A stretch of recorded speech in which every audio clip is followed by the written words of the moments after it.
છેલ્લા 29 વર્ષોથી ચાલી રહ્યો છે માતા વૈષ્ણો દેવીનો દરબાર, જેમાં નવરાત્રિના પ્રથમ દિવસે ભવ્ય કળશ યાત્રા નીકળશે. સાથે નવરાત્રિના છેલ્લા દિવસે 11,000 કન્યાનું પૂજન કરવામાં આવશે. આ બાબતે વધુ માહિતી આયોજક કરતાએ એબી न्यूज़ चैनल ने आपी थी. नमस्कार. पिछले 29 साल और अब ये है 30वां साल है जहाँ माता वैष्णो देवी का जो नवरात्रि के जो पर्व होते हैं उस दरमियान अलग अलग दिन पे अलग अलग पूजन किया जाता है, जिसमें कन्या पूजन भी होता है, श्रृंगार होता है माता जी का. आज हम माता जी से बात करेंगे, उनसे पूछेंगे कि किस तरह का आयोजन इस बार क्या अलग है. माता जी 29 सालों से हो रहा है, हर बार एक ही चीज़ और हर बार ही कुछ अलग से श्रृंगार माता जी का किया जाता है. इस बार किस तरह का आयोजन? देवी देवताओं का कोई भी काम कोई अलग नहीं, जैसी परंपराएं चलती आती है.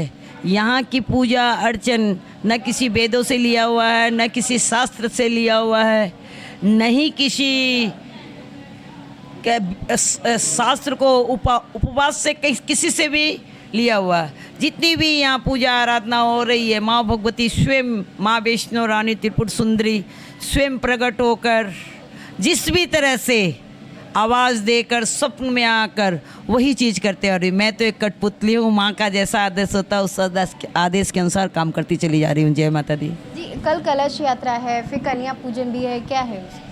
कल जैसा कि आज मुझे बताने में बड़ी खुशी होती है कि ये कलश यात्रा 1100 देवी लोग रहती हैं.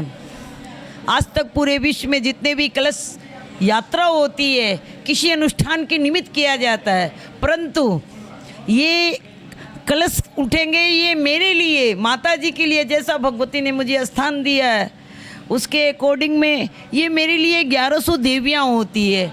1100 देवियों के अलग अलग नाम के कलश होते हैं. उन कलश को बड़े ही सम्मानीय पूर्वक उन देवियों को दरबार में प्रवेश किया जाता, उन्हीं कलश को स्थापित किया जाता. उनकी 9 दिन तक पूजा होती है और कामना सिद्धि कलश कहते हैं. ये वैष्णो देवी में आकाशवाणी हुई थी, पिंडी के पास में आकाशवाणी होकर मैं नहीं समझी थी. परम पूज्य श्रीधर जी जो कि माँ की आज भी उनका वंशज ही पूजा आराधना करता है, उन्होंने माँ भगवती ने, माँ पिंडी रानी ने उन्हें आकाशवाणी के रूप में बताया, उन्होंने मुझे समझाया. उस दिन से मैं करती चली आ रही हूँ.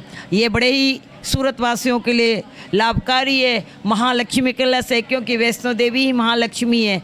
जो भी मनुष्यगण इस कलश को उठाकर अथवा लेकर अपने घर में जाकर स्थापित कर बड़े ही सम्मान्य से जैसे विधि विधान से इनकी पूजा अर्चन करते हैं तो माँ भगवती उनके घर में धन्य धान से परिपूर्ण करते पुत्र पौत्र आदि की प्राप्ति देती है.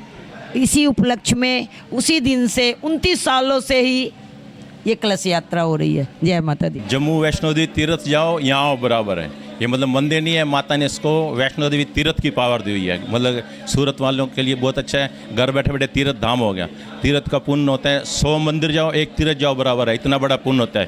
पुण्य से भी सब भगवान खुश देते हैं. बड़े बड़े मंत्री भी तीर्थों पर जा रहे हैं. अच्छा, ये माता जी बताती भी हैं, आपको कुछ भी प्रॉब्लम हो, शारीरिक मानसिक आर्थिक काम धाम पढ़ाई लिखाई बच्चों का शादी ब्याह कुछ भी हो सुनाओ, माता जी बताती भी हैं. ये सेवा भी करती हैं. और यहाँ पे कन्या पूजन भंडारा भी होता है, आपको मालूम ही है. और यहाँ पर जो भी आता है ना, सबकी इच्छाएं बहुत फास्ट प्रोग्रेस होती है हर चीज़ की. पुण्य से ही पैसा मिलता है, पुण्य से कष्ट नहीं आता, पुण्य से भगवान मिलते हैं, पुण्य से ही स्वर्ग मिलते हैं. जय माता दी.